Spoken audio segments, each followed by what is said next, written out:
Universitario 817. Ahora queremos referir un grave conflicto que se ha suscitado en esta enorme coincidencia de insucesos. Yo estoy en contacto en este momento con el doctor Ariel Ávila. Él tiene una experiencia especialmente en el uso de insumos de uso de diésel, de gasolinas, de contrabando, que están sirviendo incluso como importantes insumos para la producción de droga. Y esto naturalmente los dueños de los combustibles, los que pelean por alícuotas de combustibles para estas tareas, saben perfectamente de lo que estamos preocupados. Y en los grupos irregulares de las fronteras, tanto ecuatoriano-peruanas como ecuatoriano-colombianas, este conflicto se está desbordando en el número de barriles de combustibles o de cualquier forma de medición que nosotros hemos venido preocupadamente comentando. Santiago Orbe, aquí presente y a quien saludamos con especial afecto, y Henry Llanes también nos van a colaborar, como dice la ciudadanía, con importantes testimonios y experiencias, conocimientos que ellos tienen, como el que denuncia precisamente Santiago Orbe, un analista de temas de seguridad, quien aduce que 115 millones de galones anuales es el perjuicio que recibe el Estado en el tráfico de hidrocarburos que va a la par con las actividades ilícitas en las zonas de fronteras ecuatorianas. ¿Cómo ha sido el control para evitar el contrabando de hidrocarburos en el país? Le preguntaba uno de los rotativos más importantes de nuestro país a nuestro invitado esta mañana, Santiago Orbe. Y él responde, es difícil cuantificar un hecho ilícito. Sin embargo, podemos leer el fenómeno desde las acciones implementadas para combatirlo. Incautaciones, número de operativos contra el tráfico de combustible en territorios de frontera e incluso en aquellos años donde los datos eran difusos o son difusos. Del 2015 al 2016 se puede encontrar un paralelismo con el incremento de actividades ilícitas en territorios de frontera norte por parte de grupos criminales, al margen de la ley. Esto nos habla de la ausencia estatal y sus mecanismos de control. Y le preguntan, ¿se justifica la liberación de los subsidios a los combustibles para terminar con este contrabando? ¿Qué les respondió usted y cuán importante es este tema que a veces le marginamos, siendo uno de los más significativos e importantes? Tenga la bondad, muchas gracias por estar aquí, Santiago. Sea usted bienvenido. Gonzalito, muchas gracias, buenos días. Un saludo muy afectuoso también para su cordial audiencia y claro está para Henry Llanes, quien nos acompaña. Bueno, en realidad es un tema, como usted bien lo ha mencionado, Gonzalo, neurálgico, porque no solamente estamos hablando de combustibles, no solamente estamos hablando de contrabando, estamos hablando de política pública, estamos hablando sobre un desarrollo integral de política pública en territorios que tradicionalmente han sido olvidados por parte del Estado. Encontramos tensiones geopolíticas dentro de este tema que se aprovechan precisamente de la ausencia estatal en este tipo de espacios territoriales para ejercer dominio, para ejercer control a través de la violencia, a través de la cooptación, a través de la intervención dentro de las medianas o escasas estructuras que puede haber de control para ejercer actividades ilícitas. Esto también ha trascendido durante el tiempo. Llama la atención que recién el día de ayer se menciona por parte del señor ministro de Defensa que se va a cambiar una directriz al respecto de la naturaleza del ejercicio operativo de Fuerzas Armadas contra la insurgencia, cuando esto ya venía sucediendo desde mucho tiempo atrás. Empecemos por los datos, si usted me permite, don Gonzalo. Se adujo bastante al implementar o al imponer el decreto 883 por parte del gobierno central de que él mismo iba a frenar el contrabando en territorios de frontera. Eso no era así. Es difícil determinar que se frene esto por algunos motivos. Uno de los más importantes, el precio de los combustibles no subsidiados, en el caso ecuatoriano, no pasó esto, pero vale la pena reflexionar sobre este punto, tampoco hubiesen llegado a competir directamente con los precios internacionales, que en dólares representa tanto para el Estado colombiano como para el Estado peruano. Por ejemplo, el precio del barril, el precio del galón de gasolina extra sin subsidio estaba o bordeaba por los 2.36 centavos de dólar. El de diésel, 2.30. Sin embargo, en Colombia, el galón de gasolina tiene un costo de 2.68 centavos de dólar y el de diésel 2.36. En Perú, en cambio, los datos son mucho más decidores. Hablamos de un costo del galón de gasolina de 4.13 centavos de dólar y de diésel de 3.34 centavos de dólar. No había competencia, es decir, seguían siendo favorables los precios, incluso sin subsidio, de los carburantes ecuatorianos, de la gasolina y el diésel, específicamente en territorios de frontera. Aquí entran también otros mecanismos, la permeabilidad del territorio fronterizo, la ausencia de controles sobre los mismos. El hecho de tener una economía dolarizada es favorable también para este tipo de actividades ilícitas, de las cuales, como hemos visto y aquí mismo en este espacio, se han mencionado muchos temas al respecto de la imbricación que tienen estas actividades, no solamente dentro de las economías ilícitas, sino también, me atrevería a decir, en las actividades económicas formales, porque existe un dinero que tiene que ser lavado, que tiene que ser cruzado dentro de las economías o de las actividades económicas de un país. Y ahí está. ¿Dónde están los controles? ¿Cómo se efectivizan los controles? Hay dos mecanismos importantes que nosotros tendríamos como para evaluar los mismos, desde los hechos cuantitativos y cualitativos, pero al ser una actividad ilegal, los hechos cuantitativos no son muy certeros.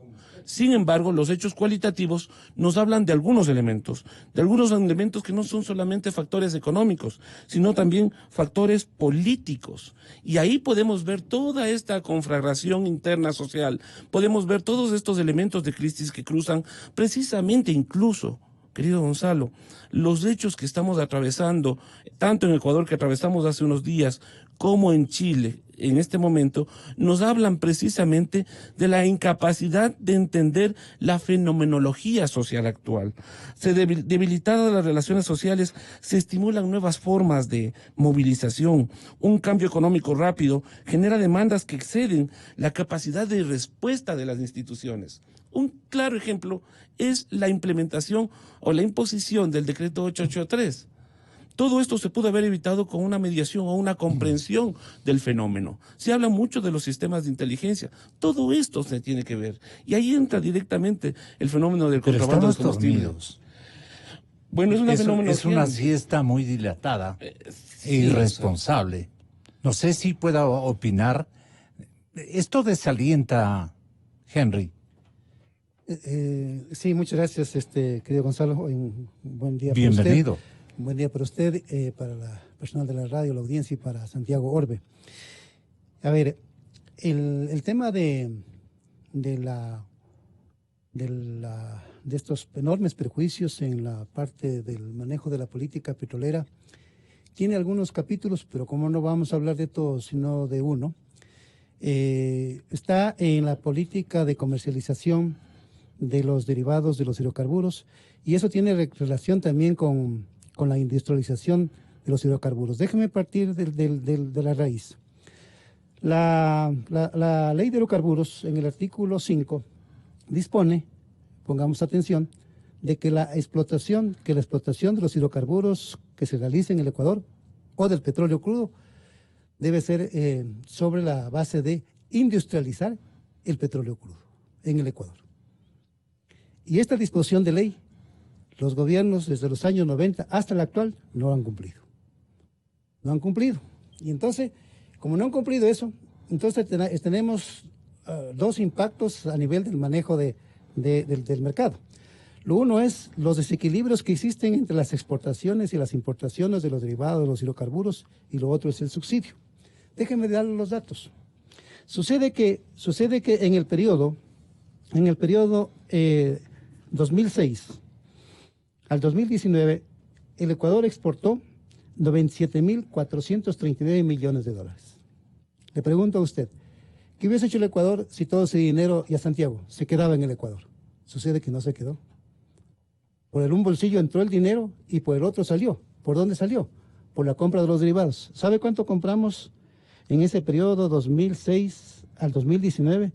57.500 millones de dólares. 57.500 millones de dólares. ¿Cuánto significa eso? Más o menos el 59%, de los ingresos que recibimos por exportación los destinamos a comprar hidrocarburos en el mercado internacional a precio internacional. Acabo de encontrarme en otro medio de comunicación, como decía, hasta Tamués, y quedamos en reunirnos para darles estas cifras, y ojalá pueda reunirme con los indígenas. ¿Cuáles son las cifras? Mire que en el año 2011, en el gobierno de Correa, se compró un galón de diésel en el mercado internacional, el galón de diésel 2 en $3.12, y el galón de diésel premio a $3.36. ¿Sabe cómo lo vendimos en el Ecuador? A 90 centavos.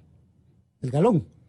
Usted se sentiría bien manejando una economía así. Entonces yo voy a titular un boletín de prensa que le va a llegar a usted mañana o pasado. Que Petroecuador, que el Estado no recupera los costos en la importación. ¿Cómo va a recuperar con esos precios? En la importación de los derivados hidrocarburos. Y sabe todo principio, inclusive para la persona que vende caramelos en la calle, ¿sabe cuál es el principio económico? Que la persona o la empresa tiene que recuperar costos y tener un margen de utilidad. Aquí no hay, aquí todo se va por el caño. Vuelvo a repetir, en $3.36 el galón de diésel comprado en el mercado internacional, y en el Ecuador se le vendió a 0.90 centavos en el año 2011. A estos costos de los $3.26, usted súmele. Desembarque de los hidrocarburos en Palau, eso tiene costo. Usted súmele a eso, costos por transportar los combustibles hacia los terminales, ¿no? A eso súmele, Gonzalo, costos en los terminales. A eso súmele costos de comercialización. De manera que los $3.26 es mucho más. Y si no dígale, invítele al señor ministro de hidrocarburos. Dígale, ¿cuál es el costo actualmente en este año 2019, que ya le voy a dar la cifra, al importar un galón de naftas, un galón de diésel, 1 kilo de gas, ¿no?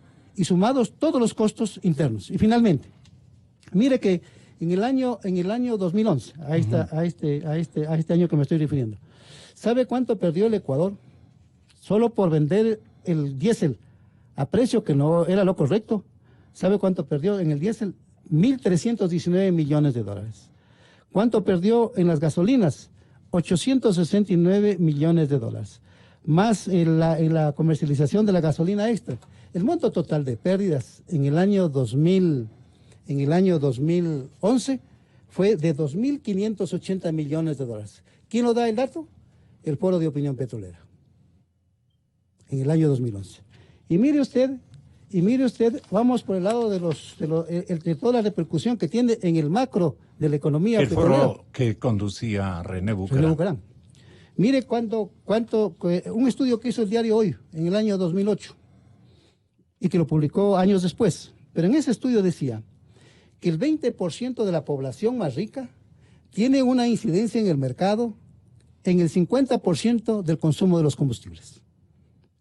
Y ese mismo estudio del diario Hoy que lo publicó, en cambio, el otro 20% de la población más pobre, tenía una incidencia en el consumo de los combustibles en el Ecuador en el 7%. Ya, en el 7%. De manera que el subsidio fue para este sector de este 20% que tenía una incidencia de más del 50%. ¿Sabe cuánto fue el subsidio global anual de ese año, del año 2008? 4.522 millones de dólares. ¿Cuánto fue el subsidio en el año 2010? 3.700 millones de dólares. ¿Cuánto fue el monto del contrabando del que está hablando Santiago en ese año? 800 millones de dólares. ¿Quién nos dijo estos datos? Alberto Acosta Espinosa. ¿Y dónde están publicados estos datos? En la revista Tendencia número 11, en febrero-marzo del 2011. Hay otro dato más. Las pérdidas que se calcularon para el año 2012, cuando el alto precio del petróleo y mayor costo en los combustibles que se compra en el tiempo de Correa. ¿Sabe cuánto fue el monto del subsidio en el año 2012? De 5.015 millones de dólares. ¿Sabe cuánto fue en el año 2013? 6.603 millones de dólares. Entonces el señor ministro de Hidrocarburos no le dice esto a la opinión pública y no le dice al señor presidente de la República con estos números y no le dijo antes de tomar las medidas al pueblo ecuatoriano estos impactos. ¿Por qué? Y con esos silencios, ¿qué compromisos ha construido el ministro? Porque los hace corresponsables de este mal manejo de la política petrolera en el Ecuador. Y suman todos, desde los años 90 hasta el señor Carlos Pérez García. Entonces yo como ministro, ¿cómo me voy a parar frente al pueblo ecuatoriano y decirle, mire, esto estamos perdiendo? Y entonces, ¿qué me va a decir el pueblo ecuatoriano? Salga del cargo, renuncie al cargo. Y esto yo no le puedo decir al presidente de la República, porque usted sabe que en el negocio petrolero hay poderosísimos intereses. No le puedo decir al gabinete, no le puedo decir a la asamblea, y no les digo a los medios de comunicación. Entonces, todo se queda en un sepulcro. Claro, porque yo como ministro, y los ministros, ¿cómo ha sido? Le vienen y les hablan a los medios de comunicación conceptos generales. Nunca le dicen cifras. ¿Hay algún ministro que le ha dicho estas cifras a usted? No le ha dicho. Entonces, querido Gonzalo, el tema es que el mal manejo de la política petrolera en el capítulo de los combustibles tiene un altísimo costo que le impacta a la economía petrolera en forma negativa y a la economía nacional en forma negativa. Esto impacta a la balanza de pagos, esto impacta a la balanza comercial, esto impacta al presupuesto. Y esta terrible cosa, que yo tengo que tener un negocio para perder. Entonces el Estado pierde, y no pierde $1, no pierde 1 millón, no pierde 100 millones, pierde miles de millones de dólares, como acabo de mencionar. Entonces digo usted, si nos sentamos de manera racional con los dirigentes indígenas, yo estoy dispuesto a hacerlo, porque tengo un equipo con el que trabajamos, y con el movimiento sindical, con el FUD, voy a llamarlo más tarde a Mesías Tatamuez, y le pido públicamente al señor presidente de la República, de las tantas cartas que les hemos enviado, yo estoy dispuesto a ir con números, a donde él, y donde esté el señor ministro de Hidrocarburos, el señor gerente de Petroecuador, y el señor ministro de Economía y Finanzas, y el director de la Agencia de Regulación y Control de los Hidrocarburos, para exponerles este desastre económico en el manejo de la política petrolera y lo que tiene que ver con la comercialización. Entonces, digo usted, ¿quiénes son los beneficiados de los sectores que mencionamos? ¿Y quiénes más? Los que dice Santiago. Y que esos Vox Populi, pues, en donde los narcos, ¿cómo no se van a llevar gasolina y diésel tan barato? Porque los narcos en su negocio también aspiran a obtener, y buscan siempre, a obtener grandes rentabilidades. Entonces yo me pregunto, si ellos buscan obtener grandes rentabilidades, ¿no es justo que la sociedad ecuatoriana, la sociedad formal, la sociedad de principios, la sociedad de valores, no busque con justicia en su economía recuperar costos y tener un margen de utilidad? Sí. Y entonces digo usted, entonces... Pero ¿con qué mecanismos de control podríamos nosotros afectar ya de una manera? En la segunda parte le digo yo. A ver, Me entiendo de que una vez. De una vez. Verá, nosotros estamos trabajando para implementar un sistema informático de alta ¿Eficiencia? Porque si el hombre está llegando a planetas en el espacio, ya Así llegó es. a la Luna, ¿y cómo no vamos a poder manejar esta tontera? Si es una tontera. Entonces, sabe que la propuesta nuestra, y lo vamos a hacer llegar al presidente de la República y también a los que mencionan, los sectores, es de que hay que automatizar el despacho de los combustibles en el Ecuador. Un alto programa que lo podemos nosotros implementar en 2 meses. Hay que digitalizarlo. Sí, es un programa que con el cual usted lo instala ya en los terminales, que controla el movimiento, de los productos en terminales, por cada galón, y también lo controla en los surtidores, ¿no? Y usted tiene un trabajo conectado. En simultáneo. Con la Agencia Nacional de Claro, Tránsito. está digitalizado. O la Agencia Nacional de Tránsito, que tiene un inventario de cuántos vehículos circulan al Ecuador, quiénes son privados, quiénes son públicos. Usted lo tiene conectado a ese programa con la Agencia Nacional de Regulación y Control de los Hidrocarburos, lo tiene conectado con las comercializadoras y lo tiene conectado con el que vende el producto en el gasolinero. Es decir, usted va a una gasolinera y el señor le digita la placa del vehículo. Y el señor dice, vino un señor, no vas a ver su nombre, pero usted va y dice, este es carro privado. Usted tendría que pagar un precio real. En cambio, si va a un bus que tiene subsidio, interesante. va a un bus y tiene subsidio, el señor se demora 3 segundos nomás. Y ahí está la lectura. Ingresa la placa y en 3 segundos le viene la respuesta de la Dirección Nacional de Tránsito y le dice, sí, es un carro público y tiene subsidio. Y entonces ese señor, ese programa, dice muy bien, un carro con subsidio de combustibles tiene derecho a tener 200 galones en el mes. ¿Ya? Y si consume más de 200 galones, ya paga precio real. Y entonces de esa manera vamos a tener controlado dos cosas. Movimiento de productos, diésel, gasolina, ¿ya? Y los otros productos. Y usted controla lo que es venta, es decir, controla el sistema de facturación, ¿ya? Y entonces, y no solamente de lo que es comercial, sino de los 8 o 10 sectores, porque en el Ecuador es el tránsito, ese es el transporte aéreo, es el transporte marítimo, es el consumo de combustibles en la industria, en fin, usted los puede tener con este programa. Y si algún rato puedo venir con el ingeniero y un economista, porque yo tengo un economista que es amigo, que trabajó 32 años, solo lo que es movimiento de productos y venta de productos en Petrocomercial. Y hay otro ingeniero que es de Colombia, que ya lo diseñó el programa, ya lo tiene vigente en una de las comercializadoras en el Ecuador. No le menciono porque yo no he pedido autorización a la comercializadora para difundir los datos, pero entiendo que el ingeniero sí lo puede hacer. Después de extra micrófonos nos ponemos de acuerdo y nos ponemos de acuerdo, Gonzalo, para venir con él y para que él explique en detalle, ya técnicamente, porque él es un ingeniero en sistemas, y sobre el programa es producto, yo tengo un técnico es producto de una que ustedes reconocen. De un doctorado. Es el ingeniero Carlos Salazar. Sí. Él quiere hablar sobre esto. Es el presidente de la... Exactamente. De los distribuidores de gasolina en el Ecuador. Distribuidores. Sí. ¿Usted preferiría un mecanismo digitalizado, computarizado en absoluto? ¿Qué ejemplo hay de un país vecino que ya esté aprovisionado de esta tecnología? Todo nos informará Carlos Salazar. Ingeniero, bienvenido. Buenos días, Henry. Buenos días, Gonzalo. Y estaba escuchando, pero al principio tenía otra señal atrás que no me permitió exactamente captarles todos los datos, pero... realmente nosotros nos preocupa mucho esto, Henry. Yo le dije el día de ayer, no conocemos exactamente cómo sería el sistema.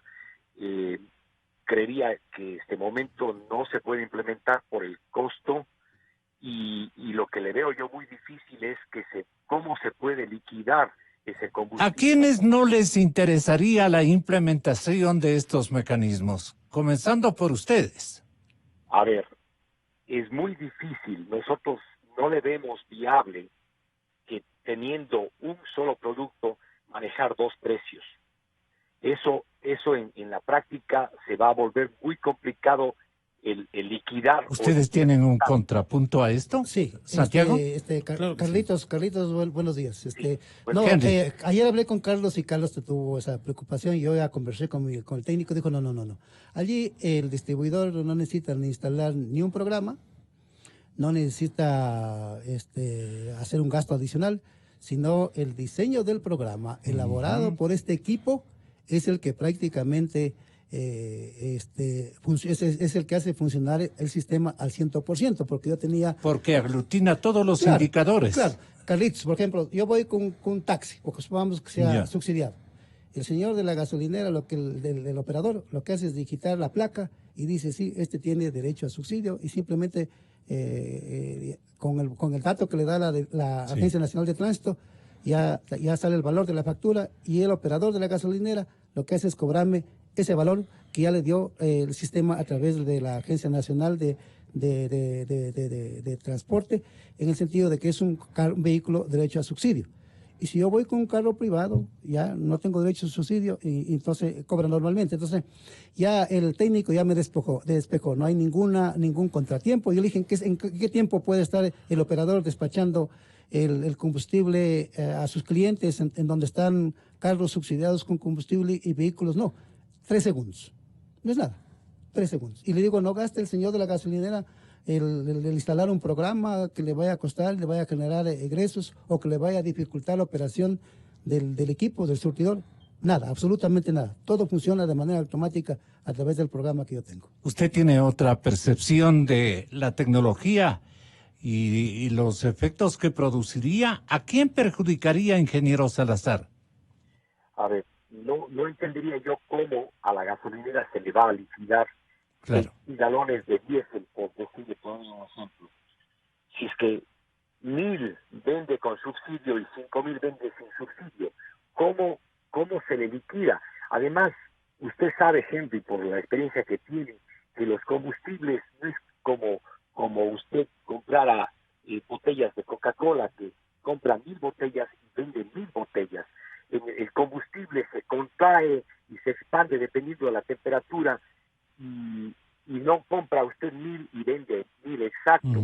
Entonces, por esa situación yo le veo muy difícil que se pueda... Pero entonces, ¿cómo evitamos el enorme perjuicio de galones anuales que recibe el Estado ecuatoriano? No sé si usted tenga una salida. Le va a escuchar, señor ingeniero Salazar, a Santiago Orbe, un analista de temas de seguridad. Gonzalo, el tema, si bien es cierto, presenta alternativas. Como bien menciona Henry, el hecho es que estamos enfocándonos sobre un elemento que es económico y que si bien es cierto es real, no toca desde su raíz el problema. ¿Cuál es el problema de fondo aquí? No son solamente los hechos económicos. ¿Y dónde está la raíz? Son indicadores. Si es tan amable. La ausencia o la capacidad de acción política, los factores políticos, más que los económicos, son las variables cruciales para explicar el cambio en los patrones de movilización, en la toma de decisiones y en la acción que se debe tomar en temas estratégicos. El Estado debe tener una conciencia mucho más pragmática a la hora de ejercer y construir una política pública integral. Podemos poner muchas alternativas, podemos hablar sobre soluciones tecnológicas que son viables en términos cuantificables. Ajá. Pero si no solucionamos el problema, que es el social, si no planteamos una política de desarrollo integral y de protección a la seguridad y a los intereses estratégicos del Estado ecuatoriano, va a existir contrabando, va a existir economías ilícitas, va a existir mecanismos que se nutren precisamente de estas debilidades estatales. Las movilizaciones que nosotros incluso vimos respondían al hecho del decreto para la eliminación del subsidio de las gasolinas. Pero también estamos viendo mucho más atrás. ¿Qué es lo que ha sucedido? Una permanente ausencia del Estado a la hora de construir una política pública en territorios transfronterizos. Recién las comisiones binacionales fronterizas, las COMBIFRON, empezaron a funcionar más o menos partir de los lamentables acontecimientos del 2018 con el equipo periodístico de Diario El Comercio. Sí. Recién ahí nos enteramos de que hay espacios que son o rutas que son utilizadas por actores ilícitos para no solamente el contrabando de gasolina, sino también de diésel, para también de asfalto líquido, etcétera. Todas estas situaciones tienen que ser vigiladas y supervigiladas, no solamente por el Estado, pero más que eso, el Estado también tiene que reconocer una ausencia histórica por parte de estos hechos, que como hemos visto, sobrepasan la acción institucional y sobrepasa la movilización social, se sobrepasa y se entiende que esta es inhabitual a lo que nosotros hemos tenido acostumbrados. Yo hago una pregunta, ¿y cuál es la movilización idónea que nosotros podemos encontrar cuando siguen existiendo estas contradicciones en términos de la construcción de una política pública a largo plazo? Independientemente de la tecnología, me propongo, si gusta, me propongo establecer 3 parámetros de medición. Si bien es cierto, existen los datos como tales y una aproximación de los mismos, porque, como hemos visto, las economías ilícitas no pueden ser medidas. Sí. De alguna manera, el gobierno, por ejemplo, el gobierno del gobierno del presidente Lenín Moreno, plantea a través del Ministerio de Finanzas alguna forma de medición, pero las mismas carecen del sentido estratégico. ¿Cómo manejamos esta gran información, los grandes datos? ¿Cómo los filtramos? ¿Cómo hacemos útiles estos grandes datos? Que, como por ejemplo en el caso de la gasolina, son fundamentales para no contradecir, por un lado, los legítimos intereses de aquellos agentes o de aquellas personas especializadas en el servicio privado, en la provisión de estos combustibles, y por otro, por parte del Estado ecuatoriano, para garantizar que la producción del mismo no vaya a otras manos. Por otra parte, ¿cómo se maneja la infraestructura crítica? ¿Qué es infraestructura crítica?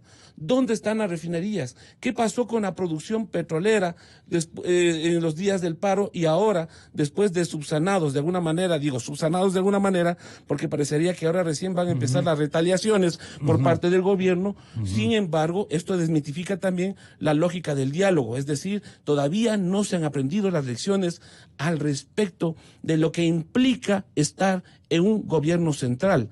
Las retaliaciones de orden político deben quedar al lado y construir lógicas de acción de estadistas, de política a largo plazo. Y los mecanismos de acercamiento y negociación son importantes, no bloquearlos. ¿Qué pasa con la infraestructura crítica? ¿Cómo la diferenciamos? ¿Cuál es la segmentación de las mismas? Para que entienda el público, ¿cuál es la infraestructura crítica? Son elementos fundamentales que cruzan todo el desarrollo y en los sistemas de producción del Estado ecuatoriano. Háblese, por ejemplo, refinería, háblese todo el oleoducto ecuatoriano, háblese, por ejemplo, el registro de datos del registro civil, precisamente los datos del registro civil. Presenciamos antes de los acontecimientos que vivimos aquí en el Ecuador, vimos una transparentación, más que transparentación, una filtración de la información al respecto de casi los 17 millones de ecuatorianos que estaban colgados en una nube a la vista y paciencia de absolutamente todos.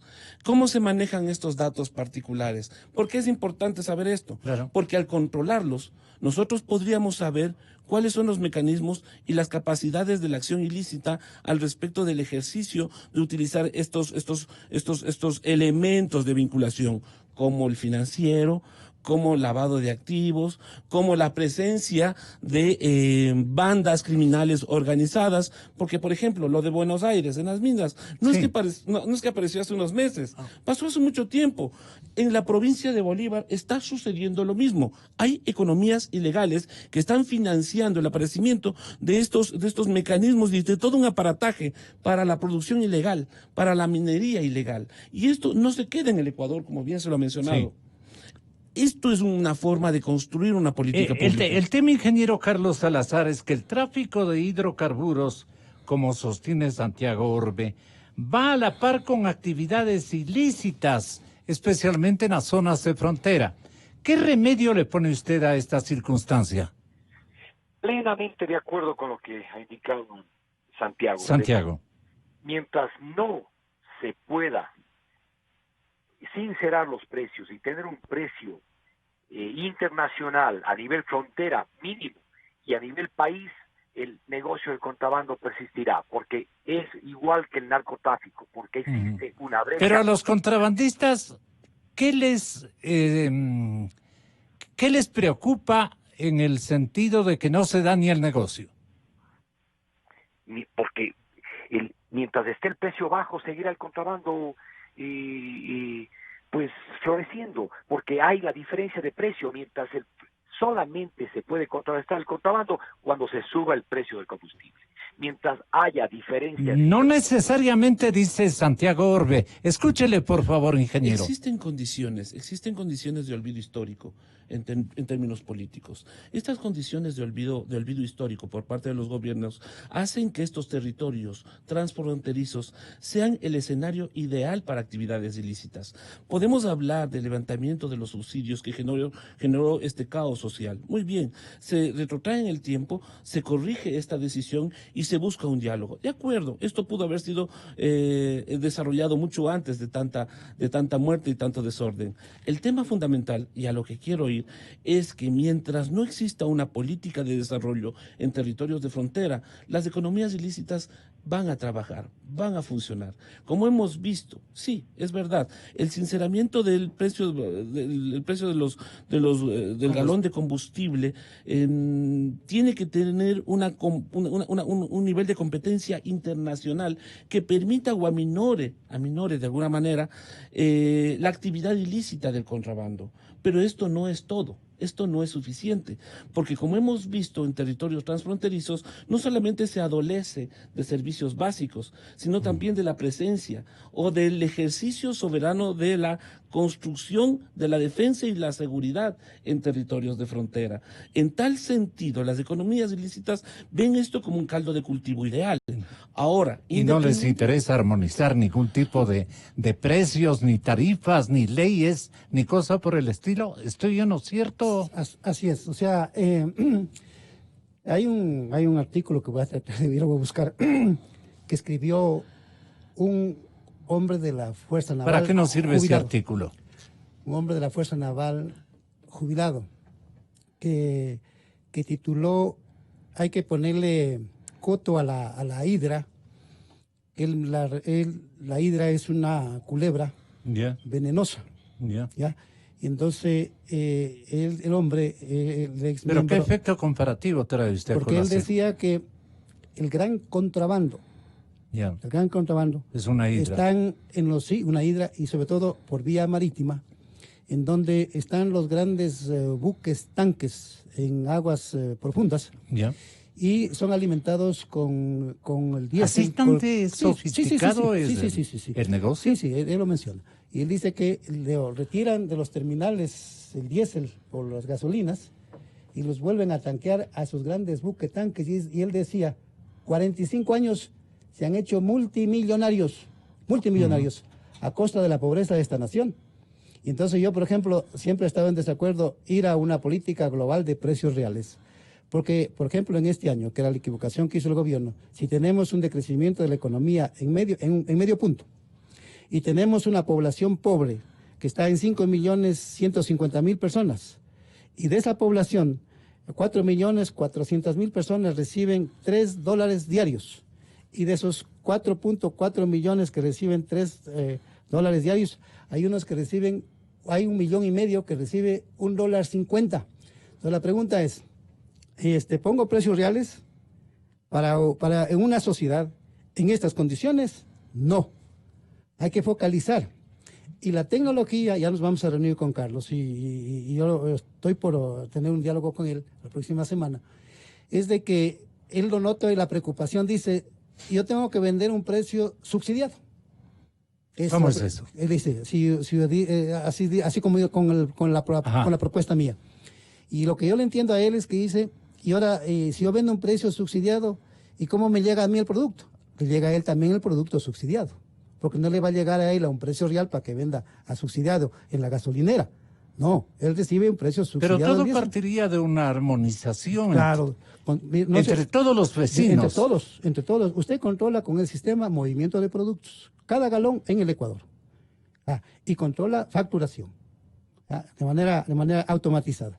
Y entonces, digo usted, este es el único mecanismo porque yo estaba un poco renuente a creer en la herramienta. Pero una vez que trabajé con el equipo, me convencí de la herramienta, porque yo trabajé 22 años en el sector petrolero, trabajé 17 años en capacitación petrolera. ¿Qué le convenció a usted? ¿Qué virtud? El diseño, porque sucede que en el manejo del programa no hay ya la intromisión del personal que trabaja en los terminales. Por ejemplo, le cuento un dato. En los terminales, hasta hoy, se despachan los autotanques, poniéndoles una vara. Entonces el tanque lo ubica ahí, le ponen una vara, y entonces dice, te lleva 200,000 galones. Y esa es una herramienta artesanal, pues, rudimentaria. Y todo tiene que ser computarizado, pues. ¿Cómo no podemos computarizar eso? El programa del que le estoy hablando, también eso va a computarizar. Porque sucede que si se lo hace manualmente, como se lo viene haciendo, entonces está interviniendo ahí las personas. ¿Y qué pasa si se equivocan con un número? ¿Le ponen más o le ponen menos? ¿A quién le beneficia? Y entonces con un sistema automatizado ya no puede darse esto.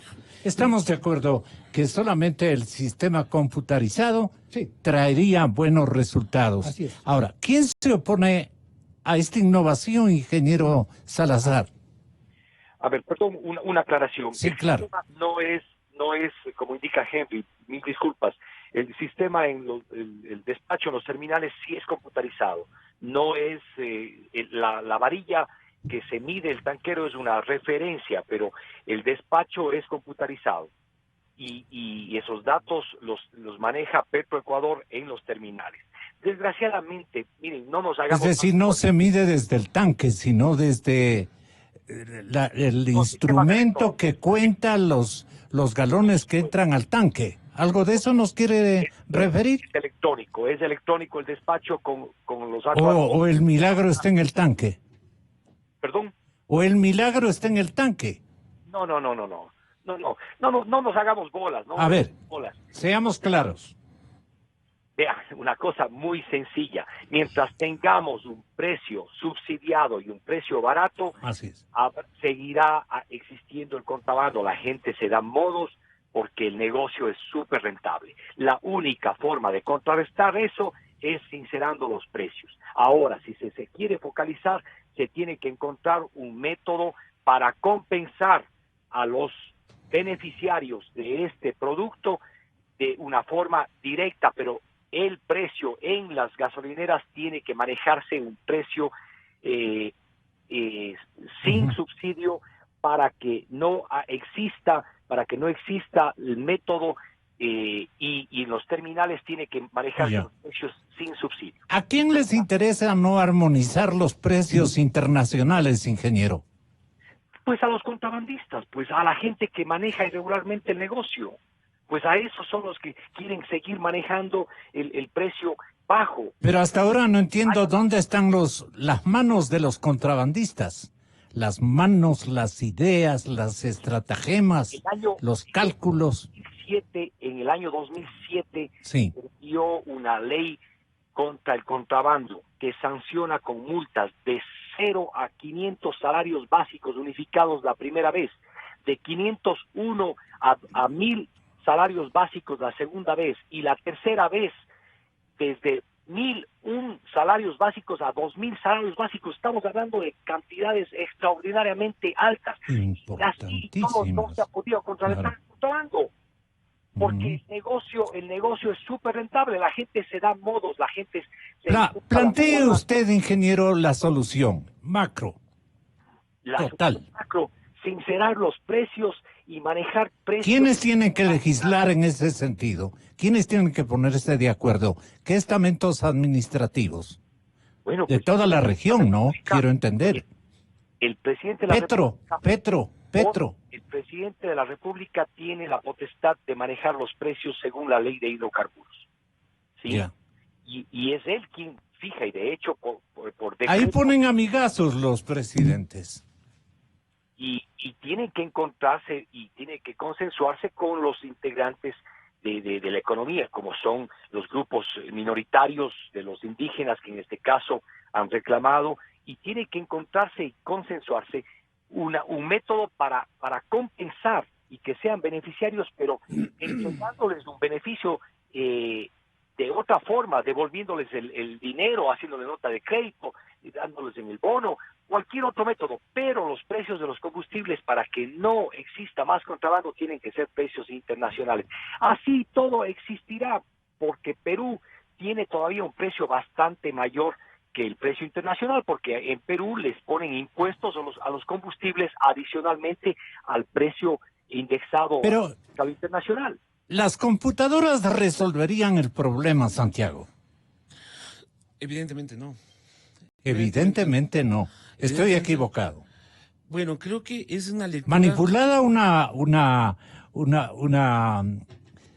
una computadora hace lo que quiere el interesado.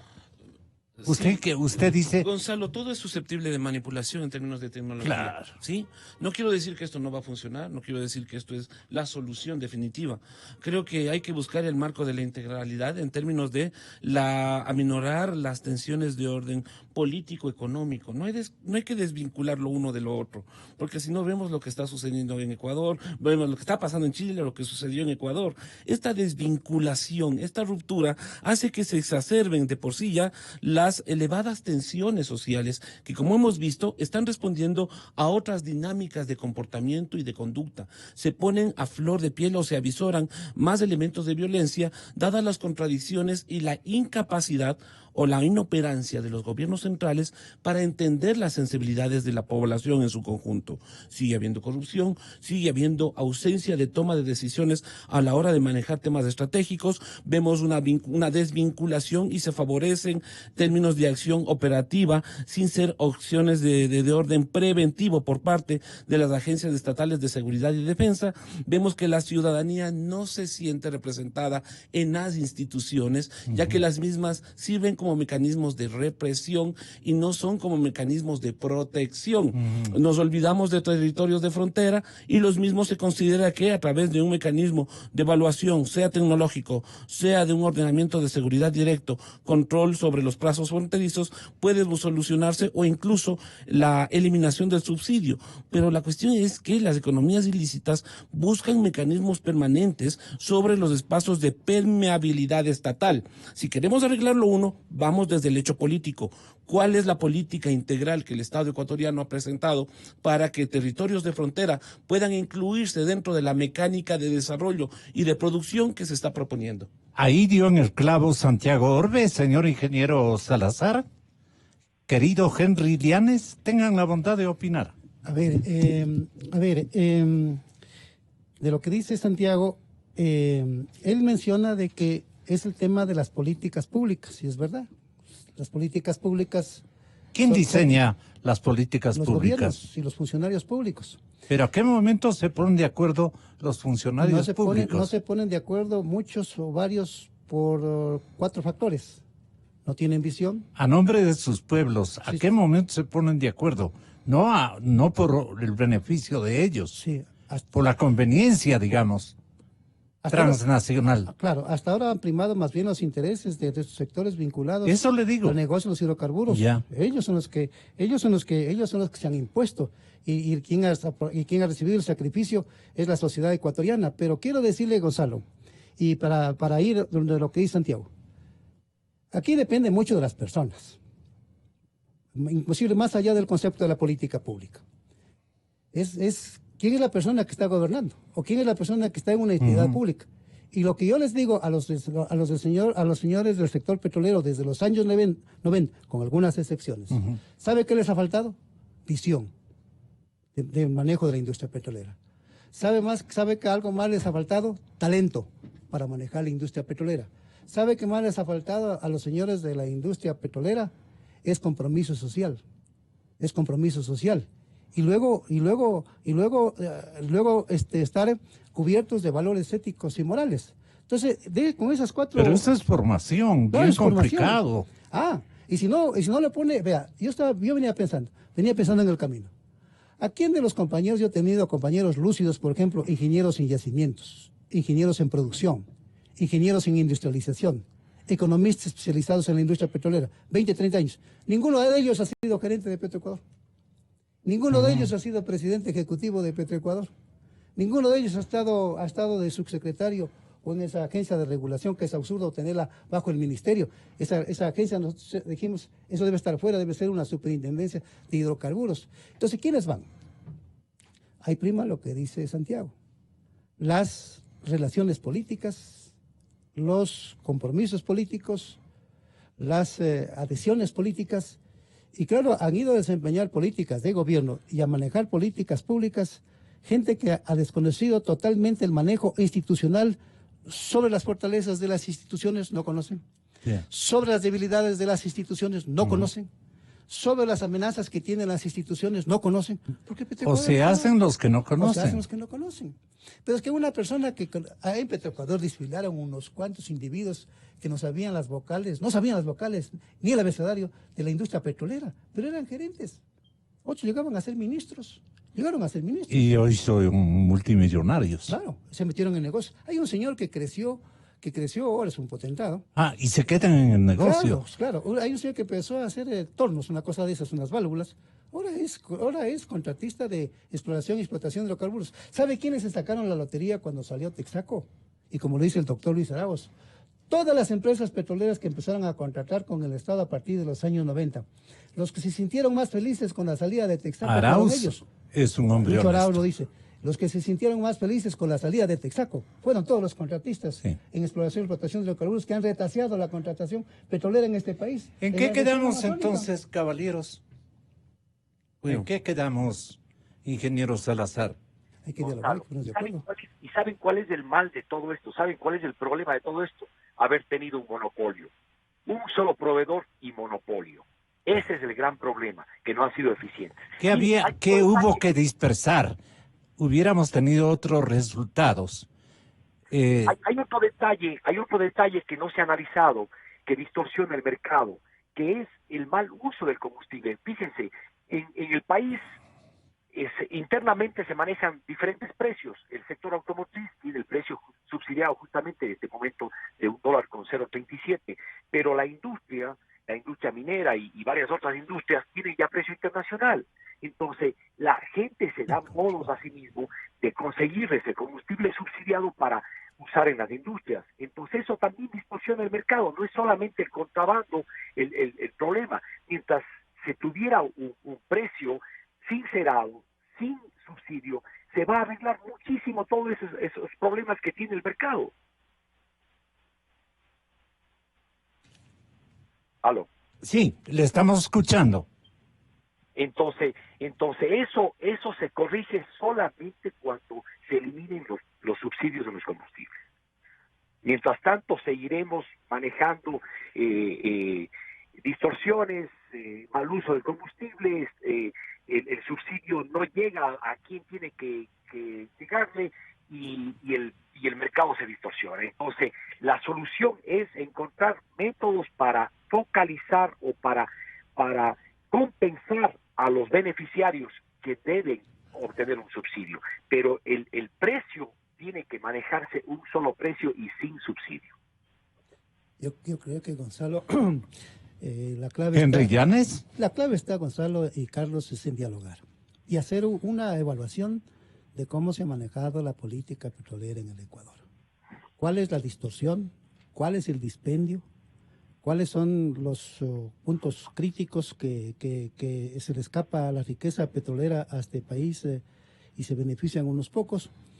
Y esos datos los tiene Petroecuador, esos datos los tiene el ministerio. Pero más creo en los vacíos no legislados. No sé qué opine usted.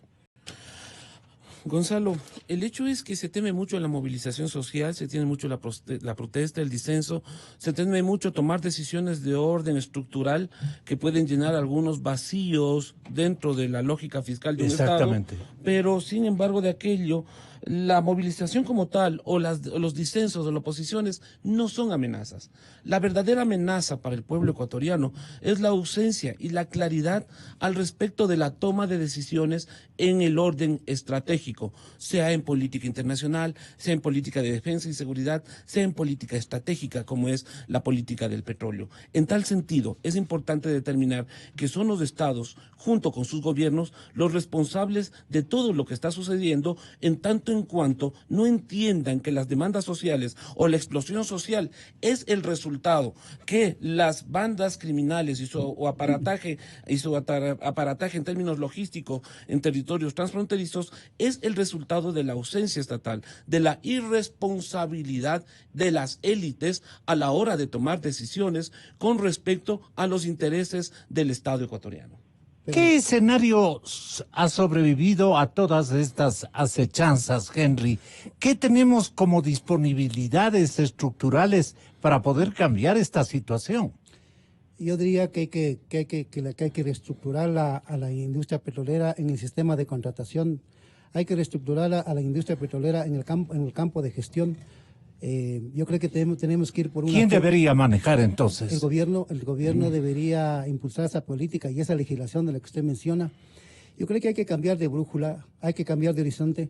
Yo en los años de venta defendía como el que más, partiendo del criterio de que todos éramos honrados, de que todos éramos responsables, de que todos éramos eficientes, yo defendía al Estado. Y al final... ¿Le pagó mal? Sí. Le pagó mal el Sí, Estado. cuando yo lo veo a Chávez, cuando lo veo a Ortega, cuando lo veo a Maduro, cuando lo veo a los Kirchners, cuando lo veo a Correa, lo que pasa es que... Las izquierdas adueñadas de esta riqueza latinoamericana. Se organizan un poco de bandidos y se toman el poder y entonces desde allí se apropian de los bienes de la sociedad, de todo. Y entonces dije no, entonces tenemos que ir por otra fórmula que más bien podría ser una fórmula de economía mixta que está en la propia Constitución. Y le digo sinceramente, el caso de la refinería de los hidrocarburos debe estar en una empresa de economía mixta, que gestione la empresa privada, que haga la gerencia de la empresa privada, que el Estado sea mayor accionista, como dice la Constitución, y se constituye un comité de administración del contrato bajo el modelo que lo tuvimos con Texaco. Y para el área de exploración y explotación lo mismo debería hacer.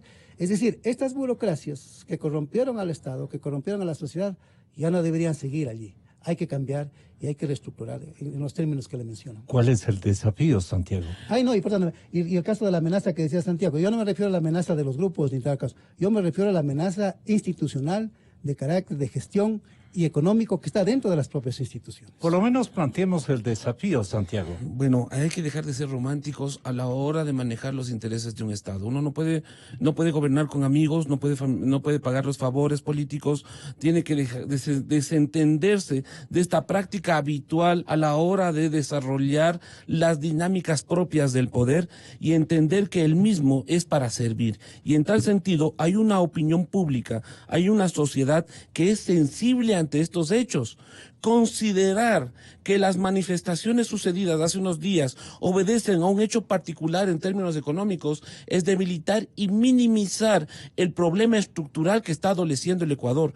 Y es el gobierno central con sus ministros, el presidente con sus ministros, quienes tienen la obligación de ser sensible ante estos hechos e iniciar no procesos de diálogos visibles o sensibles, sino estratégicos con todos los sectores sobre los cuales se trabaja y se constituye esta sociedad. No puede ser posible que por un lado se critica a los hechos o a los entes construidos desde el correísmo como la Central Única de Trabajadores, la CUT, y no se trata de escuchar al Frente Unitario de Trabajadores. Me parece que este diálogo es insubsistente para los intereses estratégicos del país. Y ahí vienen estos temas. Vamos a ver qué sucede con los trabajadores a la hora de establecer un marco de protección dentro de las organizaciones de bases en sectores estratégicos.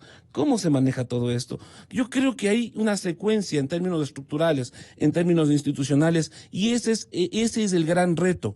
Considerar que son hechos excepcionales. Lo que está sucediendo es no entender los momentos actuales, no entender las sensibilidades actuales, no entender las dinámicas tecnológicas sobre las cuales se construyen las sensibilidades, las visualidades, los placeres, los temores por parte de la opinión pública. Hoy es mucho más fácil enterarnos de que un ministro cometió un error en términos de logística a través de las redes que enterarnos de qué es lo que está haciendo en términos de política pública al respecto, por ejemplo, del manejo de los temas de tensión en territorios de frontera.